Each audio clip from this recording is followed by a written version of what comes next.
Hey Valley, it's Greg Selber with the show. I got Jake Berry along with me, and we've already started the countdown to the promised land, my friend. First week of action, we're going to talk a little bit more about what went on, but we really want to talk about what's going to happen next. Because, I mean, like my dad always said, if you look too much behind, something may hit you from the front. You ever heard that one? I have heard that. You think you've told me that before? Yeah, you probably heard it from me. Well, look here. Here's another thing I want to talk about early on. We're going to talk about what happens when a team plays what ends up being a very superior team, because there's been a lot of talk about Valley teams scheduling upstate teams, and we're going to talk about whether it's good or bad or indifferent, because I know everybody has an opinion. That's kind of the scuttlebutt right now. Everybody's talking about McAllen, Mercedes, Rio, etc. So before we get to the recaps and the games to come, what do you think about that? Well, look, I don't think there's anything wrong with playing a team up north. I think it's actually good for you. I do think it's a problem if you're not good. You know, if you have a team that hasn't been historically good, you take a team that you want to give them experience, and you have a 50-50 chance of making the playoffs. But if you're a team that's going to make the playoffs, going to make it 3 rounds deep, you really need to schedule those teams. So you're saying there's always an inherent risk. And the problem is that these schedules are not made 20 minutes ago. They're made a couple of years back, right? So in the case of Permian, who plays veterans this week and beat McAllen pretty good, you know, when they scheduled those games with the Permian team, they were not that great. They're not quite back to Friday Night Lights, but they're very good. They went 3 deep. They're going to go 3 deep again, and so you take a risk that things won't line up. But I think that, you know, you do get a benefit out of playing the game as long as you're competitive. You know what I mean? Yeah, and I think it's better, and, you know, we saw some games down here with some high-scoring games. I think it's better to lose against a team with that much talent than to defeat a team with questionable talent. Absolutely, and it's funny you should say that, because I ran into Jamar Taylor. Remember, he played for Michigan, played for the Giants. He's a firm believer that you need to take your lumps against the better team so you can see what you need to do to get better. For instance, he says that when you play those teams you're talking about, like Our Ladies of the Sisters of St. Paul or whatever, you know, it's a false sense of pride. You're drinking the Kool-Aid. You don't quite know what you're capable of. Whereas now McAllen knows what they have to improve on, where they had good things. I'll tell you this.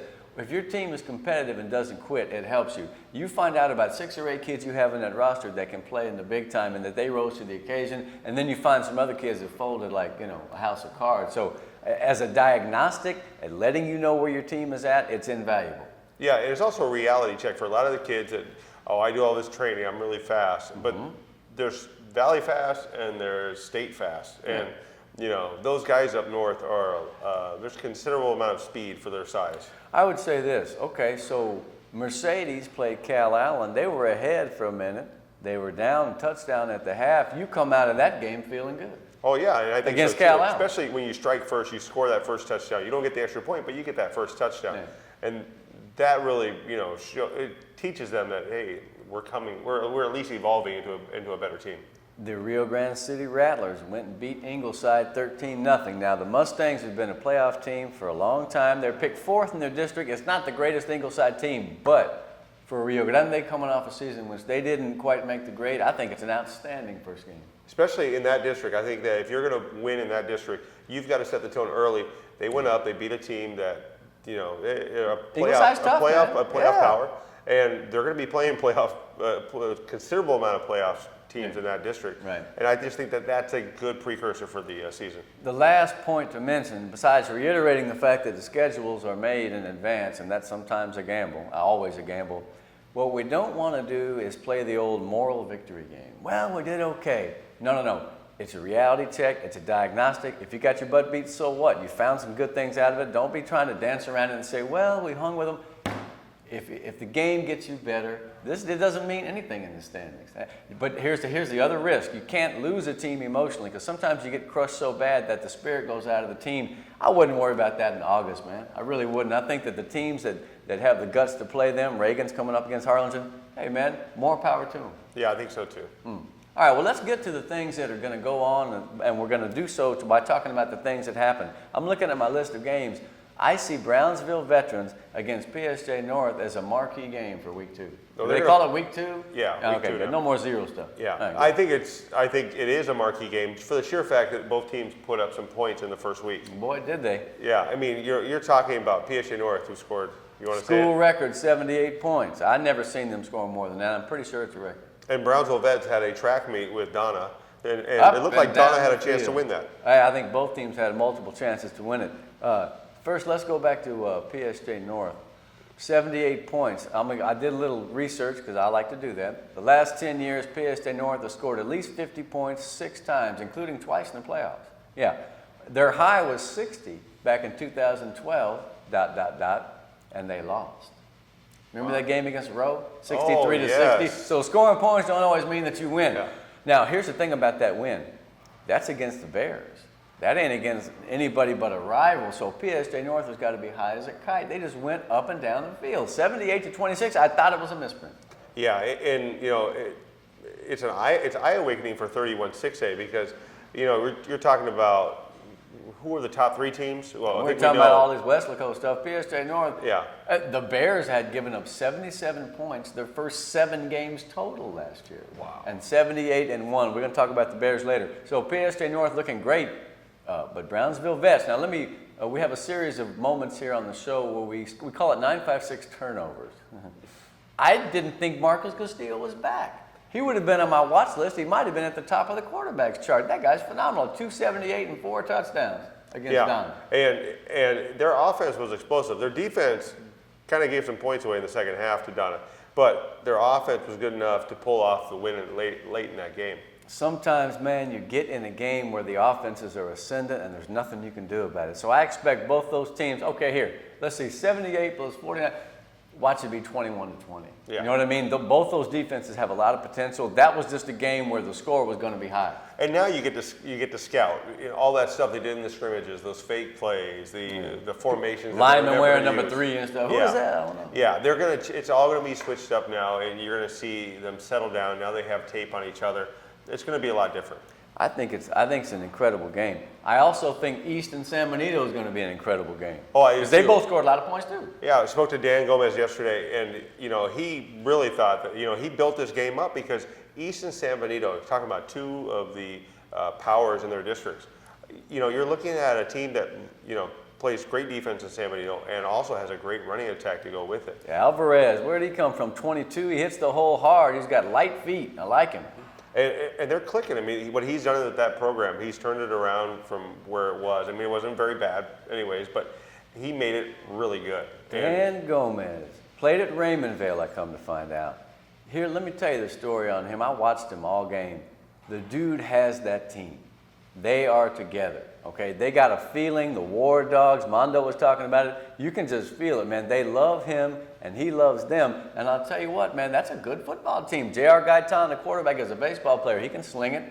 That little Alvarez I was telling you about, here's the guy that, probably doesn't get as much publicity, but Madrano, number 4, that receiver, he's got great hands, first of all, but you know what else he does? He can stop and start, and he can restart at full speed. He makes people miss. He makes people look foolish trying to guard him, man. I'm impressed by that team. Little Richard Moreno was tough. They got some good players, man. San Benito's going to give East a game. I know it. Yeah, and East is coming off a game in which they were down 14-0 to Rivera. The slow starting Wildcat. Yeah, always that way. And they try to do a double pass, a pass to the halfback, pass to the receiver, and it was picked off for a touchdown, right? For a touchdown. It was 14-0 right there. And you were kind of questioning, is this not going to be their year? And then they settled down. They realized, you know what? Let's just knock them off their feet. And they just started pounding the ball.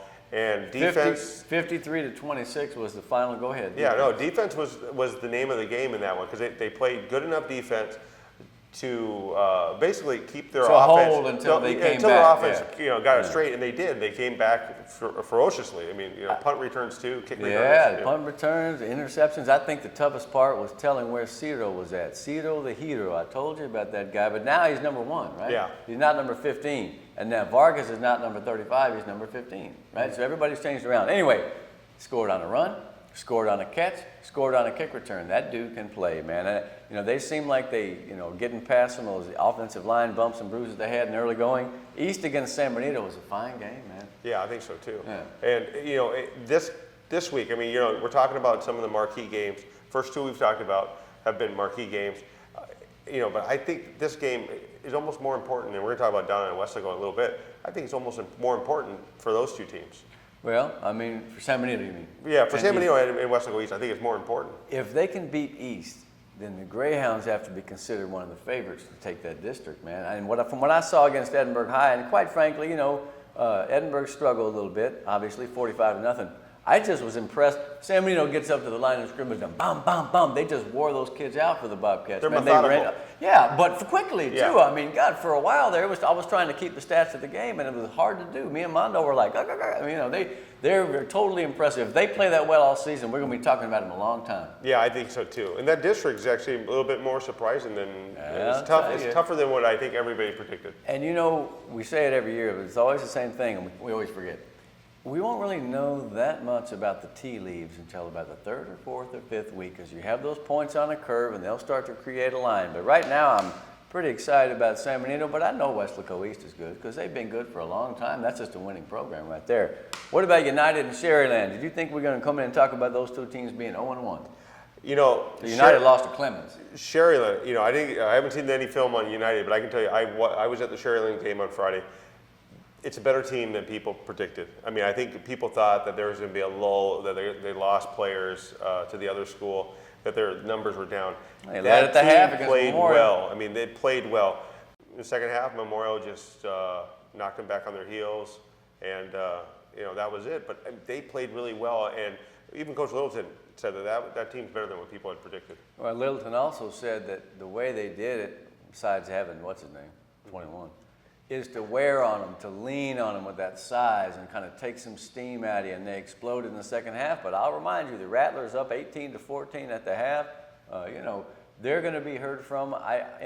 It's too early to tell how much they're missing from the split and all this weakening and stuff. Maybe they'll go 9-1. Now, them and United is a good game because both those teams have proud traditions and they do not want to lose again. We're going to see what happens in that game to Sherryland. Now, Ed Couch, Elson, and Los Fresnos. Boy, that is one of the great games. I mean, this second week, a lot of times you have games that are but we have some good ones, man. What do you think about the Yellow Jackets and the Falcons going at it? Well, you know what? The Jackets, their offense scored, 21 points last week against Rowe. Gave up 14? 21-14. They passed for about 330 yards, but they only rushed for 36. Yeah, and it's a new offense under Gene Garza. It's going to be more the pass to open up. There'll be less running. Yeah. Okay. But it's also a little bit better for Aguinaga if he's throwing the ball this early in the season. It's going to save his body if he's not, as long as he's not getting sacked. He threw 42 times. Yeah. That's a lot. They'll find the balance there. I think that when they need to run the ball, they probably still will.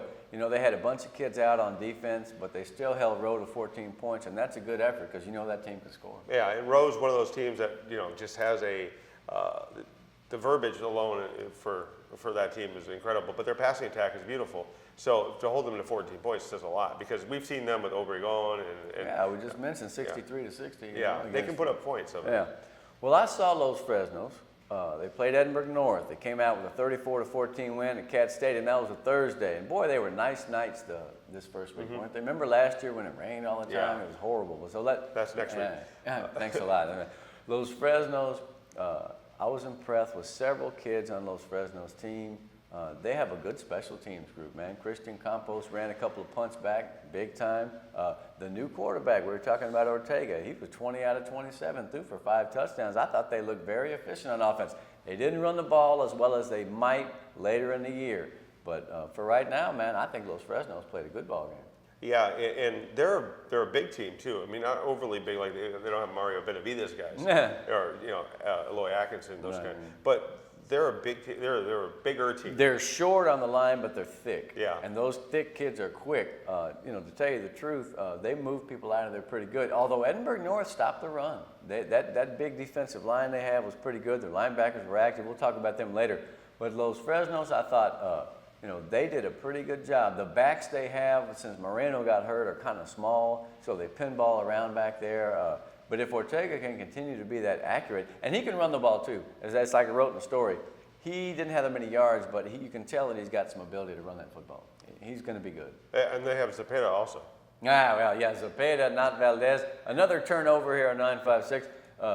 Isaiah Zepeda, number 5. He's a stocky H-back, kind of a tight end or fullback. He was open in the middle. I swear to you, he's probably still running in the middle. 3 days later, catching balls. It was interesting. And of course, I told you about Pete Pettis, a little sneaky guy, 82. He's always open on the side. They're good route runners, man. And they had a lot of room to roam. The North secondary's got some work to do. Yeah, so, look, this game is one of those games that they need to win. Last year it went to overtime, right? And they won. Who won that one? It was Los Fresnos won. Ed Couchel's a big row. Yeah, that's right. So this is one of those things. It's a must-have win for both teams. But I think Los Fresnos wants to win. Well, I'm playing at home like that. I feel like they have a pretty good chance. Although, see, Ed Couch scares me, man, because they got so many talented kids. If they can get those defensive guys back, but they got some kids who filled in. I've been waiting for this guy, Norby Fuentes, all right, on defense for the Jackets. Apparently, he had a pretty good ball game, and I'm just thinking to myself, there used to be a Norby Fuentes way back in the day. I wonder if he's any kin to him. Might even be a son. J.J. Flores had an incredible catch and run. It was 81 yards. Caught it, and he blew past everybody. If you look at it on the highlights, he catches the ball in the middle of the field and just goes up the sideline. He outran everybody on that team. As the Jackets get comfortable with that new look, and as they integrate the run and with the proper balance that the coaches see fit, I think we're looking at a team that's going to be very difficult to stop. Now, you're playing on the road against the Los Fresnos team that feels like it has arrived. So, again, that's a marquee game right there. I wanted to go back real quick to San Benito because I forgot to mention a kid that I thought was really impressive. They got a guy, a tackle. His name is Partida. He's about 6'4", about 280, number 73. And, man, he just looks like a college athlete. He's already getting some nibbles on that offensive line. Oh, yeah, I know what you're talking right? about. We saw him before the game. That's right. And I'm like, who in the world is that kid? He is an animal. But so is Fabian Rodriguez for Los Fresnos. Jump back to them again. Fabian was the up back. Well, what do they call it now? The up back or the protector? Protector, on the front. yeah. Okay, man, in the 50s here. He was the protector, and he ran down there and made a great breakdown one-on-one tackle against the punt returner. And he's the one that stopped that North try that we're going to talk about a little later on a 4th and 6. No, he's a great football player. He makes plays any way you can name it, man.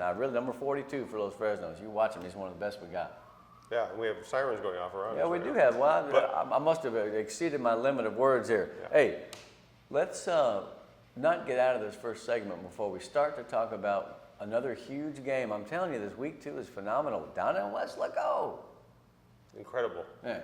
I had a chance today to go and talk with Mike Gonzalez, Armando Gomez, or Armando Garza. You renamed him. That's all right. I'm going to call him that from now. Manny Gomez. Armando Garza. Had a chance to go to Donna and meet with those guys in Manny Moreno's office. And is that a conflict of interest or bias? No. Next year we're going to Weslaco. Yeah, the game's at Donna, so we had to go there. Oh, okay. I get it. Okay, yeah. All right. Well, those guys know what they're talking about. We had fun with them on the preview. So as we get after this first segment, let's go see what those guys have to say about obviously one of the greatest rivalries in the history of Valley football. Thanks, guys.